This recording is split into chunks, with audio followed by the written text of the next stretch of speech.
Hello and welcome. My name is Alan and we are back with more 2025 to 2026 state governments and officials. And for this video, we are looking at the state of Washington, up in the far northwest corner of the contiguous, connected 48 states.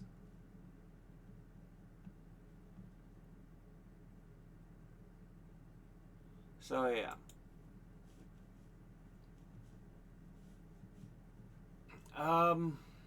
The nickname of Washington is unofficial, the Evergreen State.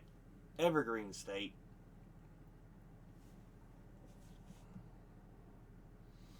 And there on the map you see where it is, like I was saying, far northwest corner. The capital city is Olympia, although the largest city and metro urban area is Seattle. So yeah.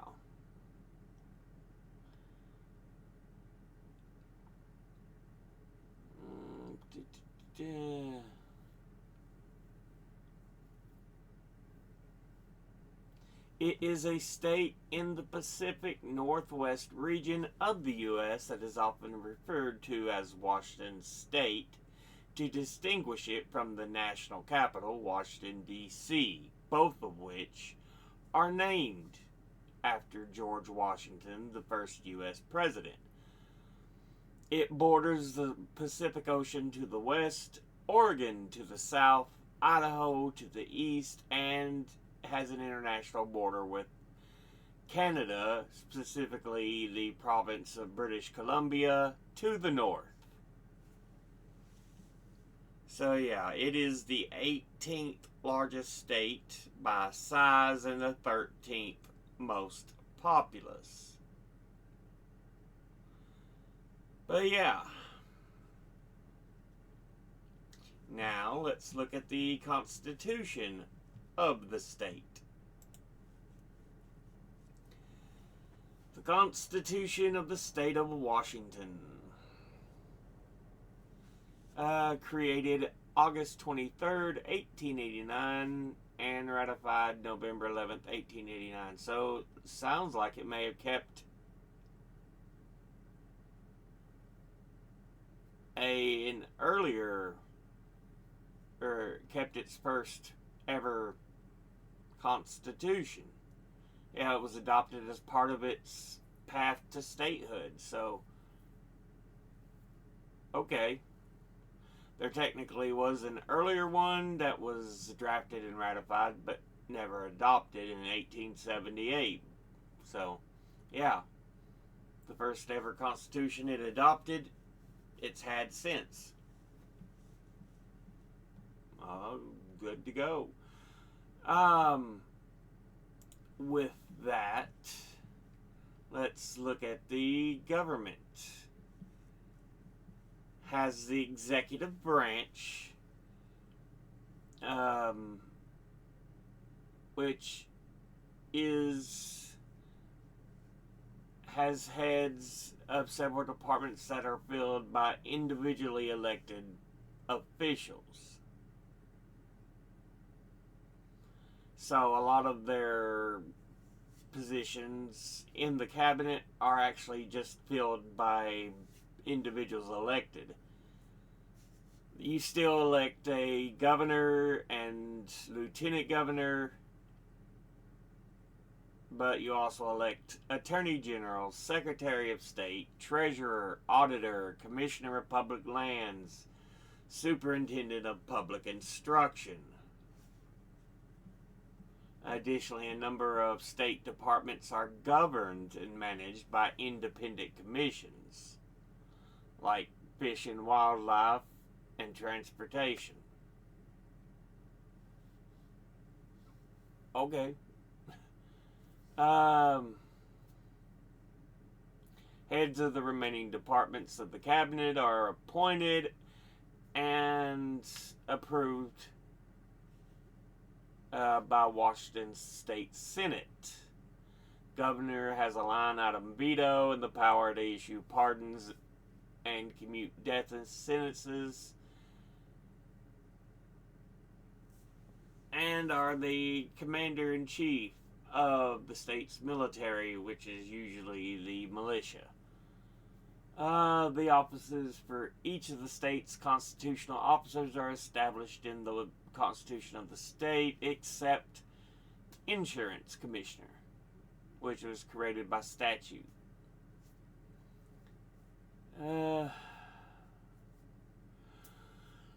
These positions are elected by partisan ballot to concurrent 4-year terms, except for Superintendent of Public Instruction, who is officially nonpartisan.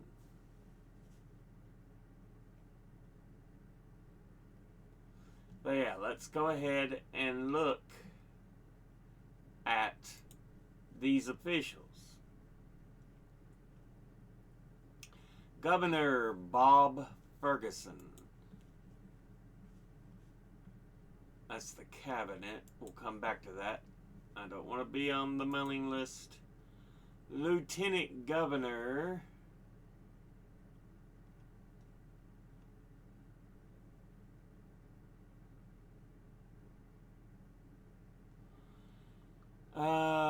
Denny Neck. So this individual right here.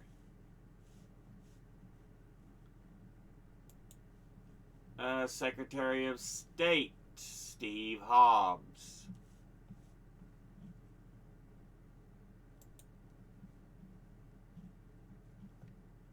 The State Treasurer Mike Pelliciotti.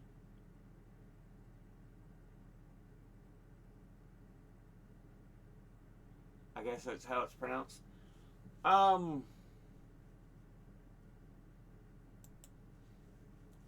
State Auditor Pat McCarthy. Do we have an image of Pat?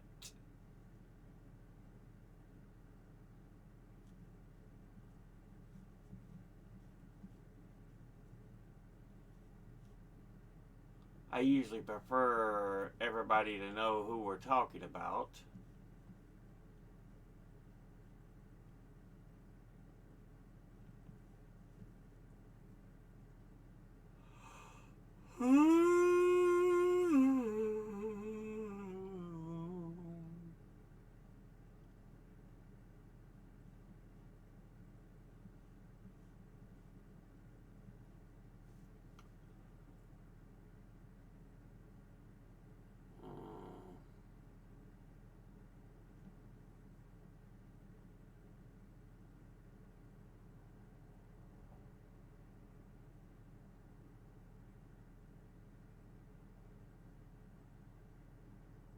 I don't see an actual link to them, but yeah, Pat McCarthy, auditor. Attorney General Nick Brown. Can we see an image of Nick?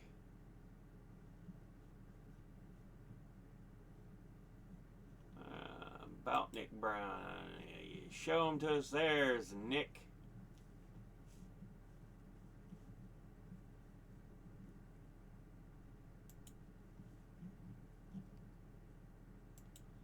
The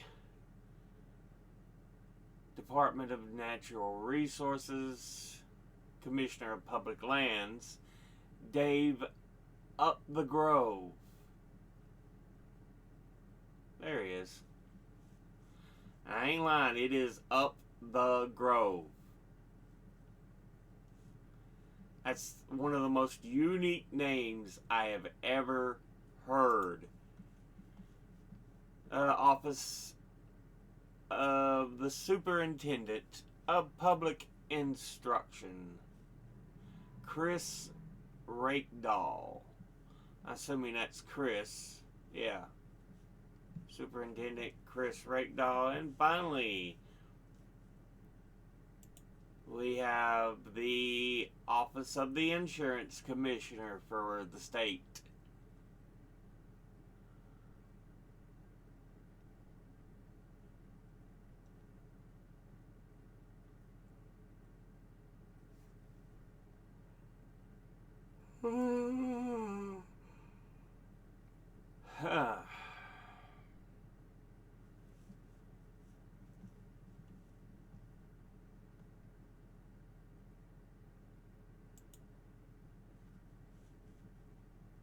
Okay, Commissioner of Insurance is Patty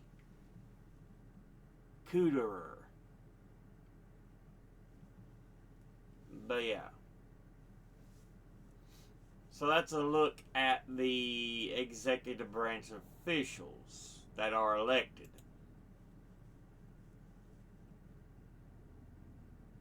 Pretty accurate. It looks like they got them all right so far in Wikipedia as well, so that's good.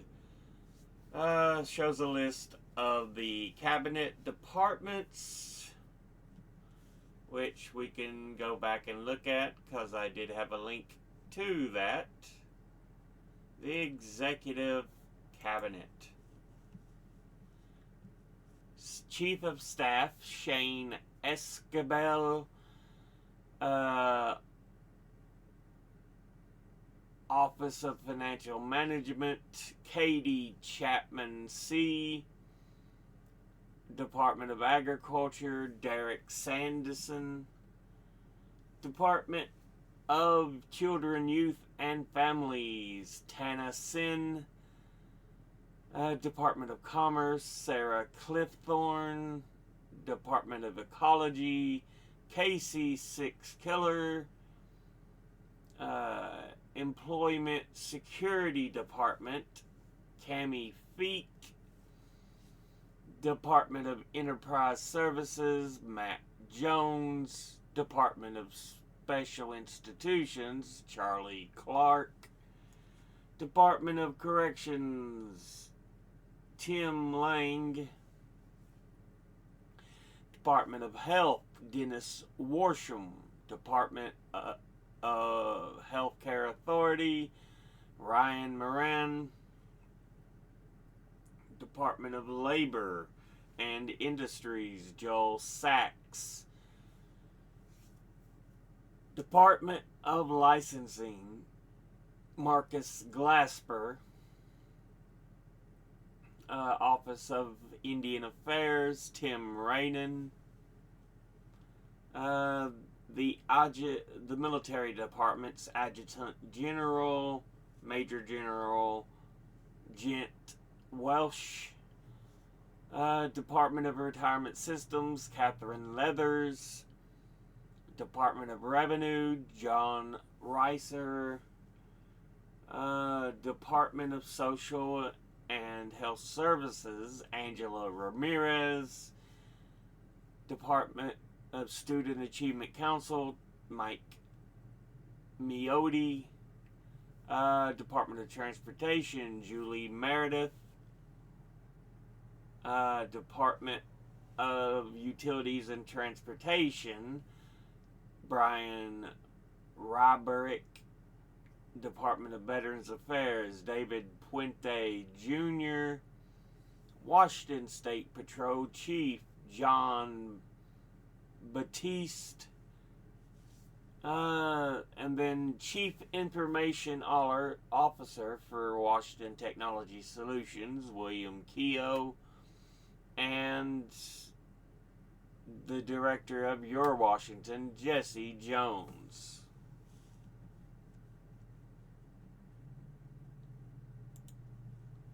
So yeah, you can see a lot of it they've got here.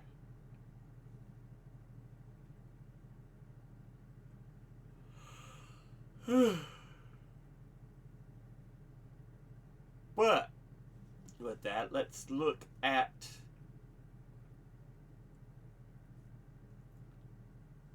the governors. And it's just got it as a straight list because I tried to go governor of Washington State. And it's just like, here's a list of governors. I'm like, oh, I guess. But yeah. Head of government in Washington State, Commander-in-Chief of the state's military forces, duty to enforce state laws, power to approve or veto bills passed by the legislature and has line item veto power to cancel specific provisions, and can convene the legislature on extraordinary sessions. As a territory, it had 14 governors from 1853 until it became a state in 1889. With that, let's look at them here. For the territory of Washington, the first governor is Isaac Stevens, appointed by Franklin Pierce. And he was an American military officer and politician, and later a delegate to the United States House of Representatives, and held several commands in the Union Army during the Civil War. Following Stevens, we have Fayette McMullen, appointed by James Buchanan. McMullen, politician, driver, teamster, banker from Virginia, and the second appointed governor to the Washington Territory. He's followed by Richard D. Ferguson, also appointed by James Buchanan. Not a lot is said. He was a lawyer and politician. He would resign from office and be appointed and take over under Abraham Lincoln. And that would be William H. Wallace would take over under Abraham Lincoln. American lawyer, politician, important in 2 U.S. states, governor of and congressional delegate from both Washington Territory and Idaho Territory.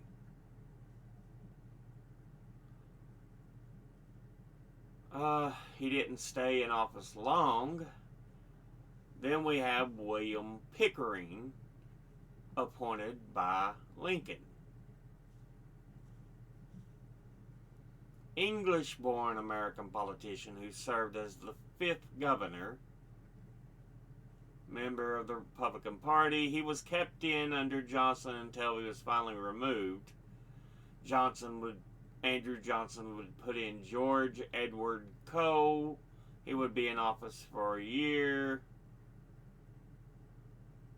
6th governor and 5th delegate from Washington Territory.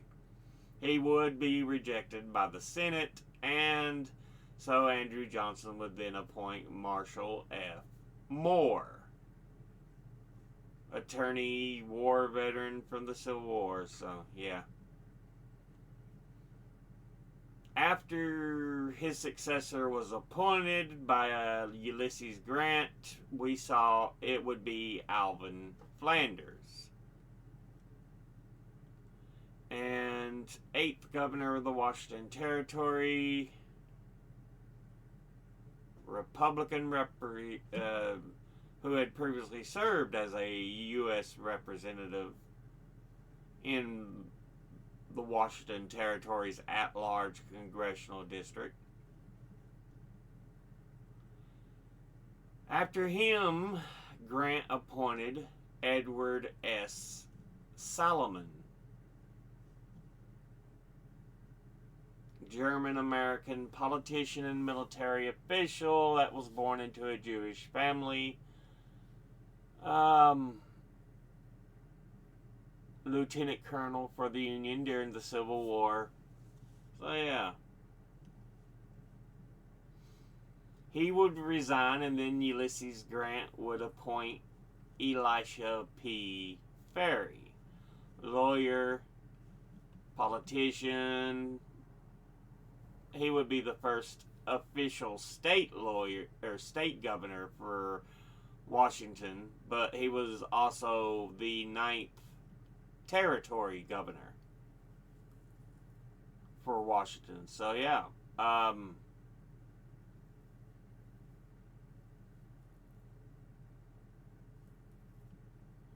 fact, he would apparently twice be governor of the Washington Territory twice.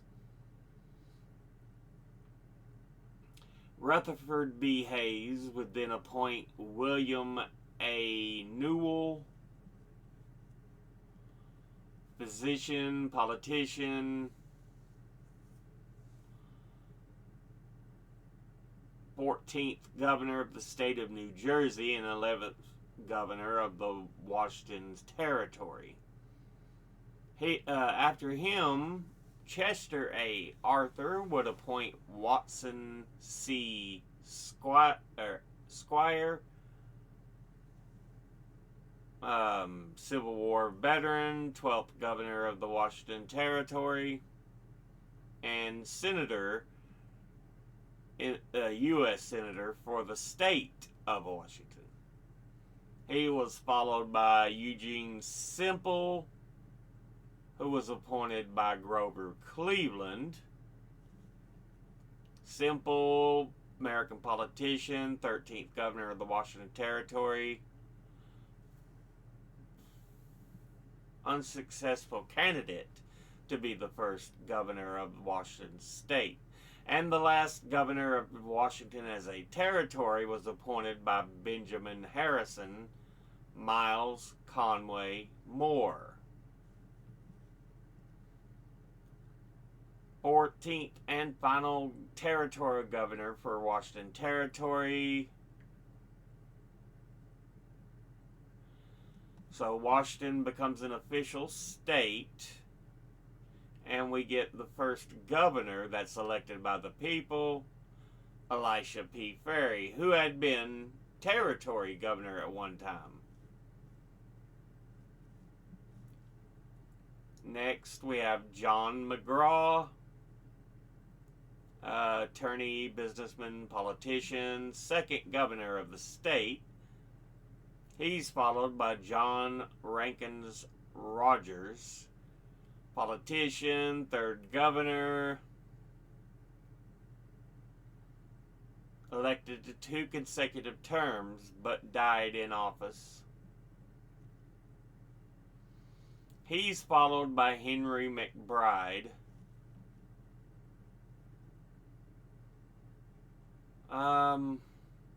So now we're in the 1900s already, because the state only became a state in 1889. So yeah. 4th lieutenant governor, 4th governor. He's followed by Albert E. Meade, lawyer, politician, 5th governor. And he's followed by Samuel G. Cosgrove. Politician, 6th governor of Washington, Civil War veteran. He's followed by Marion E. Hay, politician, 7th governor. He's followed by Ernest Lister, 8th governor. He's followed by Lewis F. Hart, 7th lieutenant governor, 9th governor. And he was responsible for reorganizing the state's administrative structure. And we finally get to Roland H.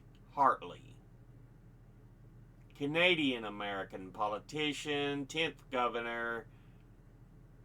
He was defeated for a 3rd term during the Great Depression. And he would be succeeded by Clarence D. Martin. Now we're just going to go ahead and read them off from here.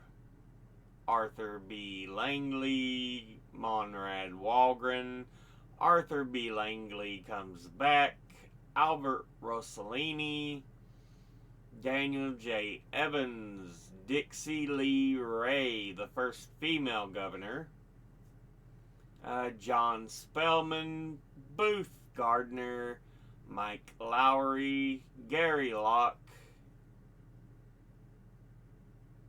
Looks like Spellman is the last Republican for a while. Christine Gregoire J. Inslee, and then the current governor, Bob Ferguson. So yeah, John Spellman would be the last Republican governor.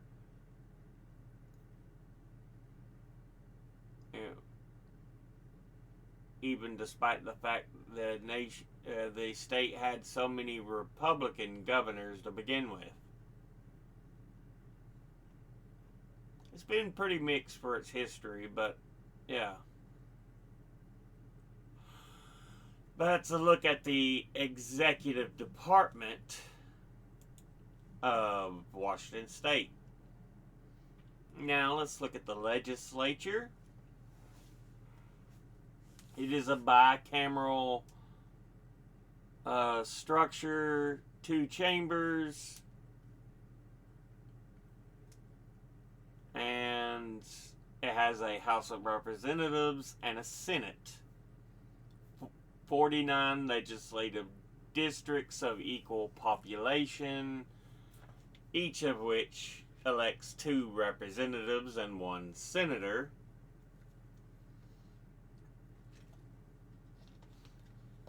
Representatives serving 2-year terms and senators 4-year terms, but there are no term limits. You have a Speaker of the House.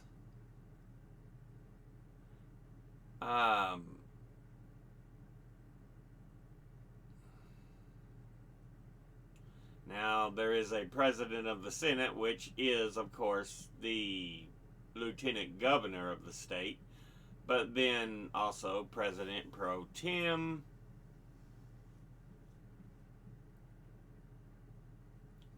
But yeah, let's dig a little further here. Washington State Legislature. Your current Senate President is, of course, the Lieutenant Governor, Denny Heck. Then you have Senate President Pro Tempore, Steve Conway, and House Speaker, Lori Jenkins. There are 147 total seats, 49 senators, 98 representatives. The current makeup of the Senate: 30 Democrats to 19 Republicans. So it leans fairly Democratic. And the House of Representatives: 59 Democrats to 39 Republicans. Again, it leans even more Democrats. So yeah.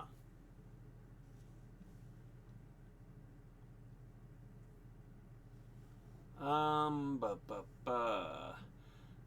assuming they all meet in Olympia, where the state capitol is. Yep. The legislative building in Olympia.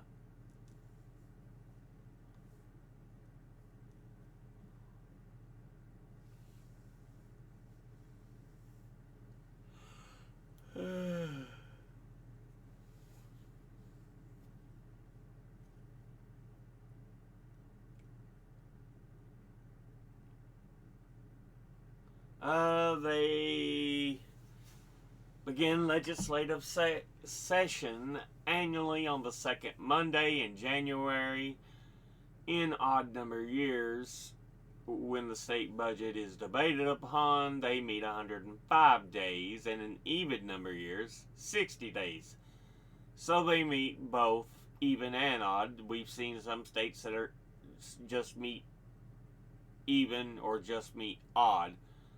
So it's pretty good that they meet both even and odd. Governor can call legislators into a special 30-day session, and legislators can also call themselves into special session by a 2/3 vote by both the House and Senate. Debates within both the House and Senate, as well as committee meetings and other special events within or relating to the legislature are broadcast throughout Washington on TVW, the state public affairs network, as all government work should be done. Federal, state level, and hell, I'd prefer even local, to have some broadcast of how their meetings and everything go.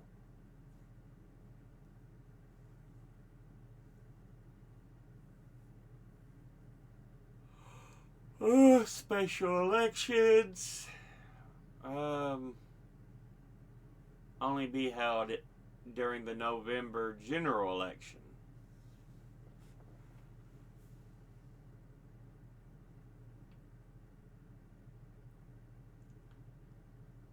But yeah, so look at the legislature.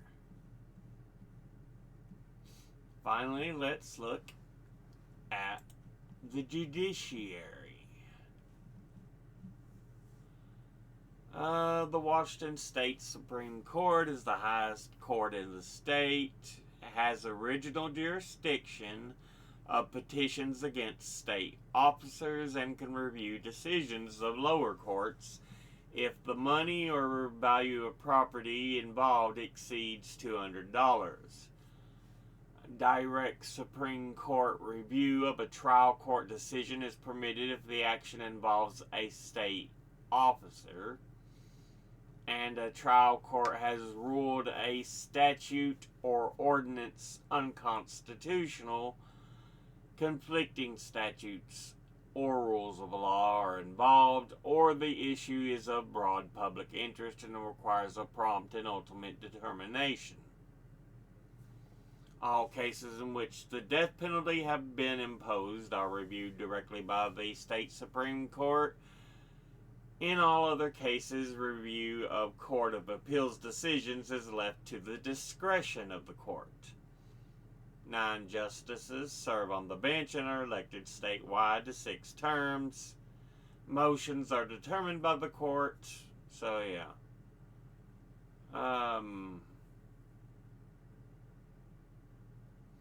The Court of Appeals are the intermediate level appellate court empowered to hear appeals from final judgments and orders of superior courts.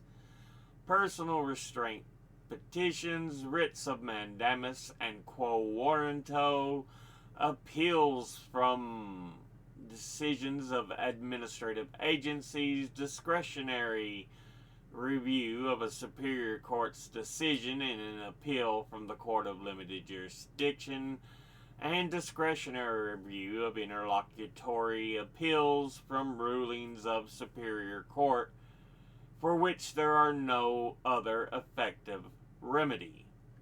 Judges are elected to 6-year terms, and the court is divided into 3 sections. Cases are heard by panels of 3 judges. There is no en banc procedure. And looks like the Washington Superior Courts, courts of general jurisdiction, grouped into 30 single or multi-county districts. They also do have Washington District Courts and Washington Municipal Courts, which are courts of limited jurisdiction. Which hear cases involving misdemeanor crimes, traffic, non-traffic, and parking infractions, domestic violence protection orders, civil actions of $75,000 or less, and small claims of up to $5,000. Superior Court and District Court judges are elected to 4-year terms, and municipal court judges may be elected or appointed to 4-year terms depending on state law. In addition to municipal courts, cities can establish traffic violation bureaus that handle traffic violations and municipal ordinances. But yeah, You do have district and municipal courts that have limited jurisdiction, but the superior courts are general jurisdiction courts. 30 single or multi-county districts.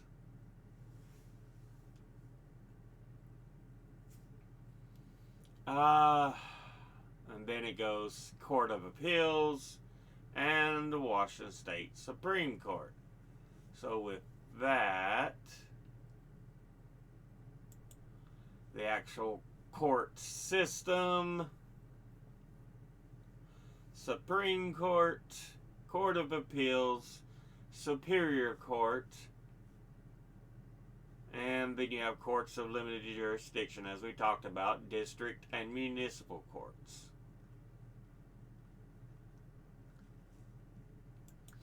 The Washington State Supreme Court. They're on the bench for 6-year terms, 9 positions. When they must retire at the end of the calendar year in which they reach the age of 75.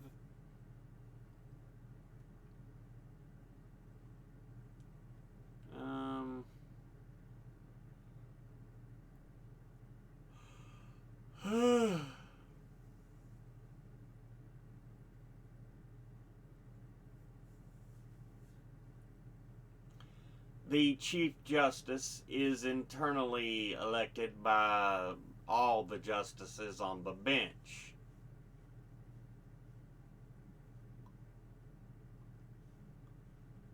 So yeah. The court convenes in what's called the Temple of Justice in Olympia, Washington.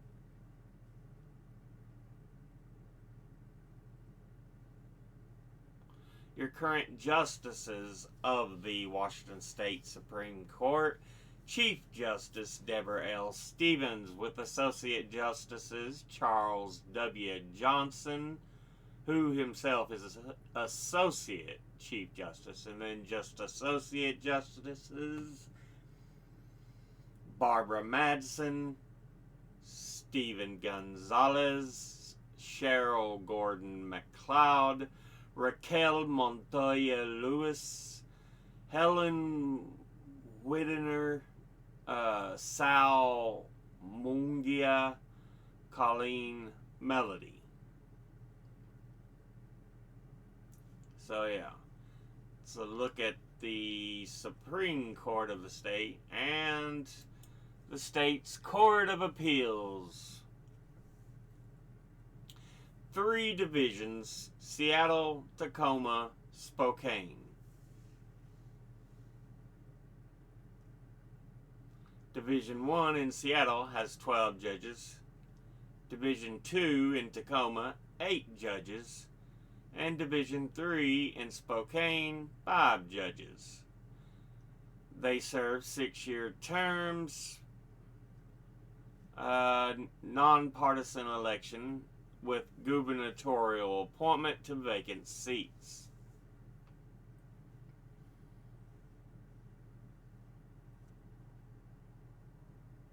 Let's see. They must retire at the end of the calendar year they reach the age of 75.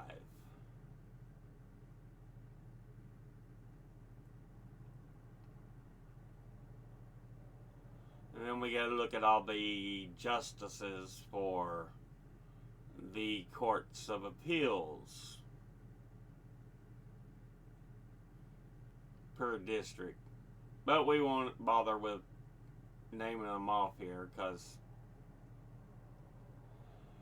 good list, good size.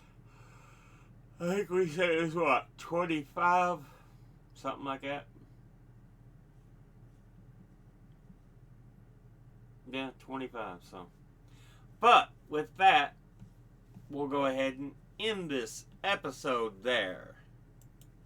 As always, educate thyself, think, read, study, learn. Someone tells you something you have trouble believing, ask them to cite their sources.